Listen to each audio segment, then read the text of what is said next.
بسم اللہ الرحمن الرحیم۔ باتیں میڈیا کی وہی سلسلہ ہے پرانا،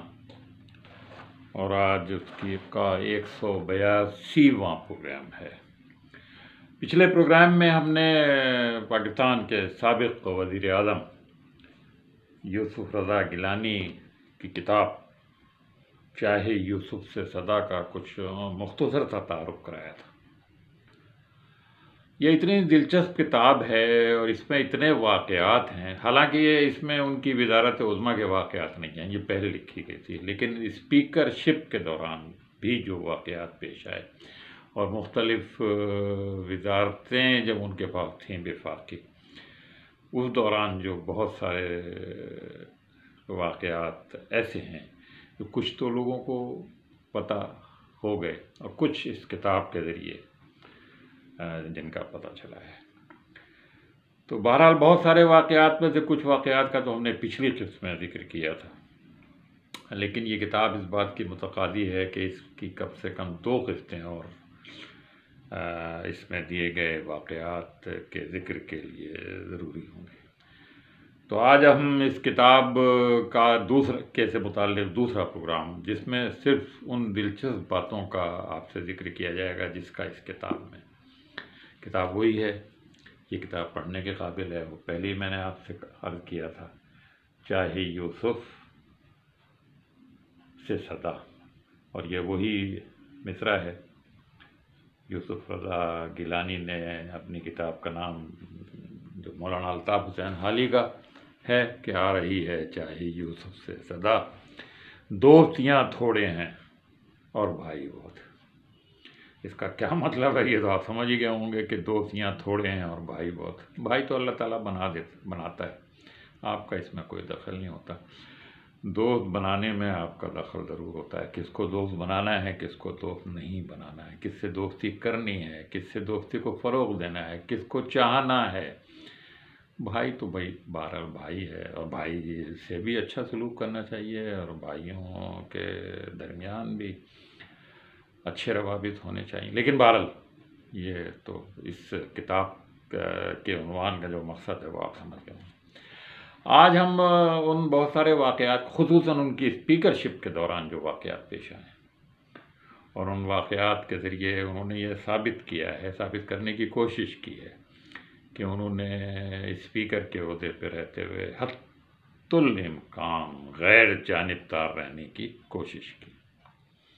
اور جیسا کہ اسپیکر کا عہدہ جس بات کا متقاضی ہے وہ ہے بھی یہ کہ آپ حزب اقتدار اور حزب اختلاف کے درمیان غیر جانبدار، منصفانہ، اور کہاں کہاں ان کو روکنے کی کوشش کی گئی، اس کا انہوں نے ذکر کیا۔ یہ چیزیں پہلے شاید بہت تفصیل سے نہیں آئیں۔ اس میں سب سے جو اہم واقعہ میرے نزدیک ہے وہ یہ ہے کہ جب صدر لغاری کے خلاف اس زمانے کی اپوزیشن نے ان جو مشترکہ اجلاس قومی اسمبلی اور سینٹ کا ہوتا ہے، اس میں جب انہوں نے گڑبڑ کی، ہنگامہ کیا، نعرے بازی کی، پلے کارڈ لے کے وہ کھڑے ہو گئے، تو اس ہنگامے سے اس وقت کی جو حکومت تھی، وزیر اعظم محترمہ بے نظیر بھٹو کی، اور صدر زرداری صدر تھے، تو انہوں نے اس پر بڑا ناراضگی کا اظہار کیا، اور انہوں نے یہ کوشش کی کہ کچھ ارکان اسمبلی کے خلاف FIR کٹوائی جائے ہنگامے کی، اور کچھ ان کے خلاف کارروائی ہونی چاہیے، اور انہوں نے بہت ان پر دباؤ ڈالا کہ آپ کچھ کریں ایسا۔ تو ان کا کہنا تھا کہ میں نے ان سے کہا تھا کہ اگر آپ اس کو لائیو دکھا دیتے تو لوگوں کو پتہ چل جاتا کہ کس نے ہنگامہ کیا، کس نے گڑبڑ کی ہے، کس کا قصور تھا۔ تو کہتے ہیں کہ محترمہ بے نظیر بھٹو نے کہا کہ نہیں، ایسی باتیں ٹی وی پہ دکھانے سے جو فوج کے جونیئر افسران ہیں نا، ان میں بڑا برا اثر پڑتا ہے۔ اور ایک خاص بات انہوں نے اس وقت یہ کہی کہ جنرل ضیاء جو تھے وہ ہمارے خلاف نہیں تھے۔ یہ پہلی بات اس کتاب میں لکھی ہے، وہ ہمارے ساتھ تھے، مگر جونیئر افسران نے جو ہے وہ اس وقت ان کو مجبور کیا تھا کہ آپ ان کا حکومت کا تختہ الٹیں، اور بعد میں جو کچھ ہوا وہ سب اس کا۔ تو یہ ایک انکشاف ہے اس کتاب کے اندر کہ جنرل ضیاء، اور یہ اس بات سے یہ ظاہر ہوتا ہے کہ اس کے بعد جنرل ضیاء کے جانے کے بعد پیپل پارٹی کی حکومت نے کبھی بھی اس خاندان کے خلاف یا جنرل ضیاء کے خلاف کوئی بہت بڑی مہم نہیں چلائی۔ ان کو برا بھلا تو ہمیشہ کہتے رہے ہیں، لیکن ایسا نہیں ہوا کہ کوئی بدلہ لینے کی۔ شاید اس کا یہ سبب ہو کہ ان لوگوں کے دل میں یہ خیال تھا کہ جنرل ضیاء ہمارے خلاف نہیں تھے، لیکن بہت سارے دیگر افسران نے زور ڈال کے رکھا۔ بہرحال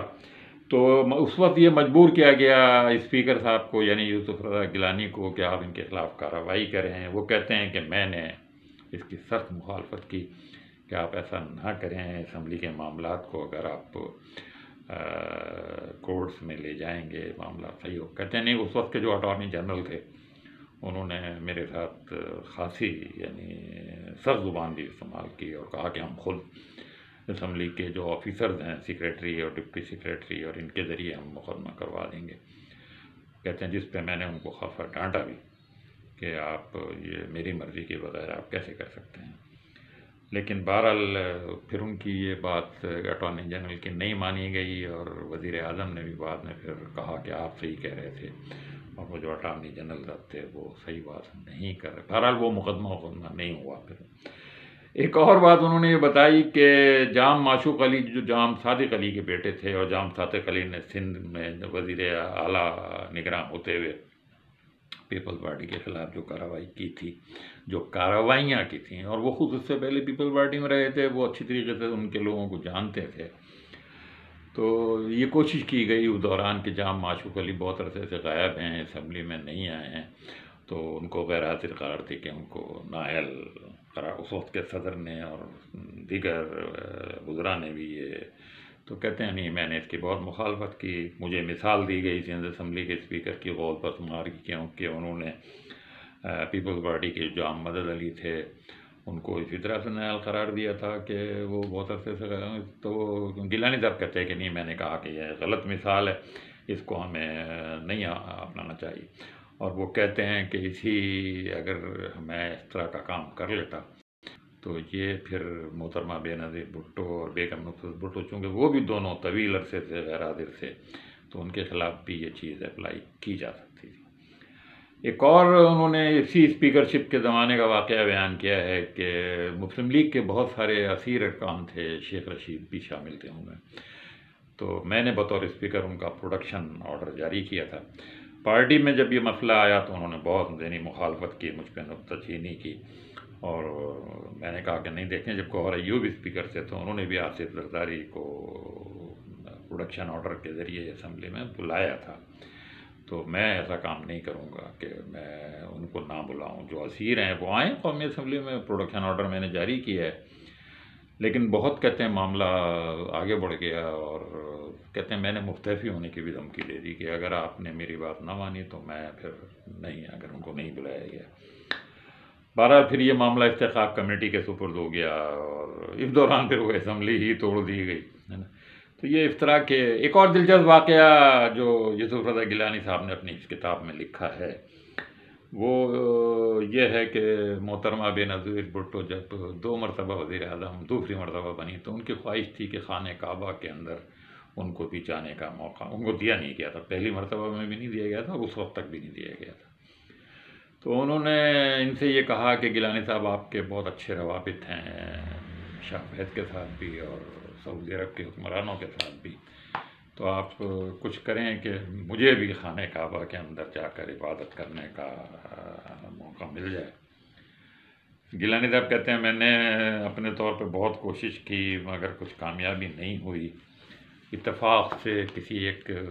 کانفرنس کے سلسلے میں گیا ہوا تھا، اور وہاں شاہ فہد مجھے کسی الگ جگہ کھڑے ہوئے مل گئے اتفاقاً۔ کہتے ہیں میں نے یہ خواہش کا ان سے ذکر کیا، انہوں نے کہا ہاں بھائی بالکل، کیسے ان کو کس نے روکا ان کو، وہ آ سکتی ہیں، بالکل آئیں۔ وہ کہہ رہے ہیں مگر کچھ ہوا نہیں۔ میں نے اس کے بعد سعودی سفیر سے ذکر کیا، اوروں سے ذکر کیا،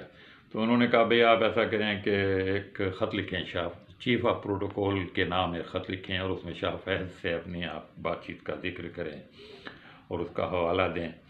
اور پھر جب وہ عمرہ کرنے جائیں گی تو پھر انشاءاللہ ان کو، تو پھر یہی ہوا، کہتے ہیں میں نے چیف آف پروٹوکول کو خط لکھا، شاہ فہد کا حوالہ دیا، تو پھر جب محترمہ گئیں عمرہ کرنے کے لیے تو ان کے لیے خانہ کعبہ کا جو دروازہ ہے وہ کھولا گیا۔ تو یہ ان کی قص ہے کتاب کے بارے میں جو ہم نے تعارف پیش کیا ہے، یہ پروگرام نمبر 182 باتیں میڈیا کی۔ پھر انشاءاللہ تیسری قسط میں پھر یوں کہ بہت دلچسپ واقعات ہیں، پھر انشاءاللہ تیسری قسط میں پھر ذکر کریں گے۔ انور سید کو اجازت دیجیے، اللہ حافظ۔